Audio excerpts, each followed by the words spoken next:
Good morning students. आज हम जिस टॉपिक पे चर्चा करने वाले हैं वो है मेटामॉर्फिक रॉक्स। इससे पहले हमने इग्नियस और सेडिमेंट्री रॉक्स के बारे में पढ़ा। उसी क्रम में नेक्स्ट हमारा मेटामॉर्फिक रॉक्स। जैसा कि इसका नाम है मेटामॉर्फिक मीन्स हिंदी में आप इसको समझिए कायांतरित शैल, या हम इसको रूपांतरित शैल भी कहते हैं।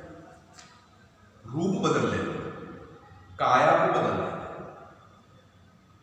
और ये तभी होगा जब पहले से जो बनी हुई रॉक्स हैं जैसे इग्नियस और सेडिमेंट्री रॉक, उनमें जब रिक्रिस्टलाइजेशन का प्रोसेस हो और रिकंसंट्रेशन का प्रोसेस हो, पुनः सांद्रित हो एवं पुनः क्रिस्टलित हो, यदि इस प्रोसेस से गुजरेगी रिक्रिस्टलाइजेशन से और रिकंसंट्रेशन से इग्नियस और सेडिमेंट्री दोनों रॉक, तो इस प्रोसेस को हम कहते हैं मेटामॉर्फिज्म या मेटामॉर्फोज होना। मेटामॉर्फोज होने से जो रॉक्स हैं, जो चट्टान है, वो अपने फॉर्म को चेंज कर देती है, अपना रूप बदल देती है। ऐसा होने से उनका जो कंपोजिशन है और जो फॉर्म है वो उनका चेंज हो जाएगा। लेकिन यहां मेटामॉर्फिज्म होने से डिकम्पोजिशन और डिसइंटीग्रेशन नहीं होगा, यानी चट्टानें विखंडित एवं वियोजित नहीं होंगी। चट्टानें टूटेंगी फूटेंगी नहीं, सिर्फ उनका रिक्रिस्टलाइजेशन और रिकंसंट्रेशन होना है। और ये तभी होना है जब मेटामॉर्फिज्म। कई बार ये आवश्यक नहीं, जरूरी नहीं कि इग्नियस रॉक और सेडिमेंट्री रॉक का ही मेटामॉर्फिज्म हो। कभी कभी मेटामॉर्फिक रॉक स्वयं ही मेटामॉर्फोज हो जाती है, अपना रूप बदल लेती है, चेंज कर लेती है। उसे हम कहते हैं रीमेटामॉर्फिज्म या इंटेंस मेटामॉर्फिज्म। तो ये जो रीमेटामॉर्फिज्म है, यानी मेटामॉर्फिक रॉक ही अपना फॉर्म चेंज करके एक दूसरी मेटामॉर्फिक रॉक बनाएगी, वो तभी होगा जब अत्यधिक प्रेशर से ये रॉक चट्टान गुजरती है। और ये तब होगा जब माउंटेन बिल्डिंग का प्रोसेस हो रहा हो, यानी पर्वत निर्माण की कोई क्रिया चल रही हो, जिससे कि अर्थ में, पृथ्वी में कोई हलचल, कोई डिस्टरबेंस, जिसको कि हम टेक्टोनिक मूवमेंट भी कह सकते हैं। कि टेक्टोनिक मूवमेंट के कारण जब माउंटेन बिल्डिंग का प्रोसेस हो रहा होता है, उस समय हाई प्रेशर के कारण या हाई कंप्रेशन के कारण जो रॉक्स है वो मुड़ जाती हैं, मुड़ के अर्थ के इंटीरियर में काफी डेप्थ तक चली जाती है। वहां जाके उनका जो कंपोजिशन है वो चेंज हो जाता है। अब इन दोनों प्रोसेस के कारण, यानी कंपोजिशन चेंज होने के कारण और फॉर्म चेंज होने के जो कारण है, यानी इसके लिए जो उत्तरदायी, वो 3 चीजें उत्तरदायी हैं। इसमें हीट, प्रेशर और सॉल्यूशन। इसे हम एजेंट्स ऑफ मेटामॉर्फिज्म कि कायांतरण को या रूपांतरण को प्रभावित करने वाले ऐसे कौन कौन से फैक्टर हो सकते हैं, ऐसे कौन कौन से कारक हो सकते हैं, जिसमें हम ये 3 कारक हैं, जैसे हीट, प्रेशर और सॉल्यूशन, यानी कि ऊष्मा, ताप, दबाव और विलयन। सॉल्यूशन। हीट का क्या? हीट के बारे में आप ऐसा समझिए कि जब भी कोई वोल्केनिक इरप्शन होता है तो उससे लावा निकलता है, मैग्मा निकलता है उससे जो संपर्क में आती हैं चट्टानें, उससे वे चट्टानें भी तप्त हो जाती हैं, गर्म हो जाती हैं, या अर्थ इंटीरियर का अपना जो टेम्परेचर है वो जियोथर्मल ग्रेडियंट, उसकी वजह से भी हीट जनरेट होता है। दूसरा है प्रेशर। जैसे कि हमने अभी बात की, प्रेशर भी मेटामॉर्फिज्म के लिए उत्तरदायी तो है।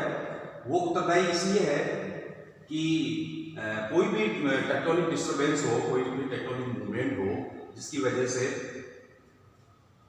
रॉक्स में फोल्डिंग हो, और फोल्डिंग होने के बाद वे डीप सीटेड हो जाए, यानी कि अर्थ के इंटीरियर में काफ़ी गहराई तक वे चली जाएं, और उससे माउंटेन बिल्डअप हो, माउंटेन्स बने, तो चट्टानें जो कंप्रेस हो जाती हैं, दब जाती हैं, उससे भी उनका मेटामॉर्फिज्म हो सकता है। उसी तरह से सॉल्यूशन, उनका कोई विलयन बनना, जैसे पानी है, कार्बन डाइऑक्साइड है और ऑक्सीजन है, ये सारे मिलके क्या करते हैं, रॉक्स के कंपोजिशन को बदल देते हैं, चेंज कर देते हैं, जो कि मेटामॉर्फिज्म का एक कारण है।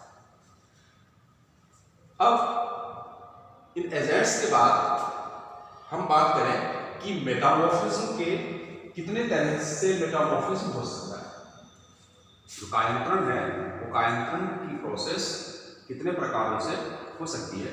कई सारे इसके टाइप्स हैं मेटामॉर्फिज्म के। थर्मल मेटामॉर्फिज्म है, कॉन्टैक्ट मेटामॉर्फिज्म है, रीजनल मेटामॉर्फिज्म है, डायनामिक मेटामॉर्फिज्म है, एक थर्मोडायनामिक्स मेटामॉर्फिज्म है। तो कई सारे मेटामॉर्फिज्म के प्रोसेस हैं, लेकिन इन सभी मेटामॉर्फिज्म के प्रोसेस से जो चट्टानें बनती हैं, वे हीट और प्रेशर, यानी टेम्परेचर और प्रेशर के प्रभाव में ही अपना मेटामॉर्फिज्म करती है। जैसे थर्मल और कॉन्टैक्ट मेटामॉर्फिज्म की बात करें, थर्मल मेटामॉर्फिज्म है, जैसा कि नाम से ही हमें पता चल रहा है, ये होगी ड्यू टू हाई टेम्परेचर, अत्यधिक तापमान की स्थिति में चट्टानें जब पिघलती है, पिघल के वो अपना कंपोजिशन चेंज कर लेती हैं। अब अत्यधिक तापमान कहाँ से आएगा? अत्यधिक तापमान यानी हाई टेम्परेचर या तो लावा के इरेप्शन से होगा, या अर्थ इंटीरियर का जो अपना टेम्परेचर है उससे होगा। और इस तरह से जब हम थर्मल की बात करते हैं, तो मेटामॉर्फिज्म जैसे लाइमस्टोन है, वो लाइमस्टोन चेंज होके और मार्बल में बदल जाती है, यानी चूना पत्थर जो है वो संगमरमर पत्थर में बदल जाएगी। लाइमस्टोन क्या है? सेडिमेंट्री रॉक है, लेकिन जब इसका थर्मल मेटामॉर्फिज्म हुआ तो इसमें चेंज हो रही है, ये मार्बल या संगमरमर में बदल रही है, चेंज हो रही है। इसी तरह से जो सैंडस्टोन है वो किसमें चेंज हो रही है? ये क्वार्ट्जाइट में, बलुआ पत्थर किसमें बदल रही है? क्वार्ट्जाइट में बदल रही है। कॉन्टैक्ट मेटामॉर्फिज्म का मीनिंग भी यही है कि यदि कोई लावा या मैग्मा किसी चट्टान के यदि कांटेक्ट में आ रहा है, संपर्क में आ रहा है, तो उससे जो मेटामॉर्फिज्म हो रहा है वो कॉन्टैक्ट मेटामॉर्फिज्म। उसी तरह से regional metamorphism and dynamic metamorphism. Regional metamorphism ये एक बहुत बड़े रीजन में यदि कोई मेटामॉर्फिज्म हो रहा है, एक बहुत बड़े एरिया में, बहुत बड़े क्षेत्र में मेटामॉर्फिज्म हो रहा है, और वो इस मेटामॉर्फिज्म के लिए टेम्परेचर के साथ साथ हाई प्रेशर भी उत्तरदायी है। हाई प्रेशर भी होगा और हाई टेम्परेचर भी होगा, और ये जो होगा ये वलित प्रदेशों में होगा। वलित प्रदेश मीन्स ऐसे पर्वतीय क्षेत्र जहां घुमावदार या मोड़दार चट्टानें पाई जाती हों, वहां होगा, क्योंकि ऐसा होने से वे डीप शीटेड हो जाती है, यानी कि अर्थ की इंटीरियर में काफी डेप्थ तक चली जाती हैं उस प्रेशर के कारण। और चूंकि जितना डेप्थ में जाएंगे उतना ज्यादा टेम्परेचर होगा, तो हाई टेम्परेचर और हाई प्रेशर के कारण ये रीजनल मेटामॉर्फिज्म और डायनामिक मेटामॉर्फिज्म। डायनामिक मीन्स कि वो नीचे की ओर स्लाइड करती हैं, नीचे की ओर जा रही है, इसीलिए ये डायनामिक है। इसका एग्जांपल यदि हम देखें तो जैसे स्लेट है रॉक, वो शेल में चेंज हो रही है, और जो बिटुमिनस है वो कोल की वैरायटी वो एंथ्रासाइट कोल में चेंज हो रही है। इसके अलावा जब हम मेटामॉर्फिक रॉक्स की बात करें तो मेटामॉर्फिक रॉक्स की कुछ विशेषताएं हैं, जैसे कि इन मेटामॉर्फिक रॉक्स में हमें फॉसिल्स बहुत कम मिलते हैं, या हम यूं कहें कि उनकी मात्रा नहीं के बराबर है, नगण्य।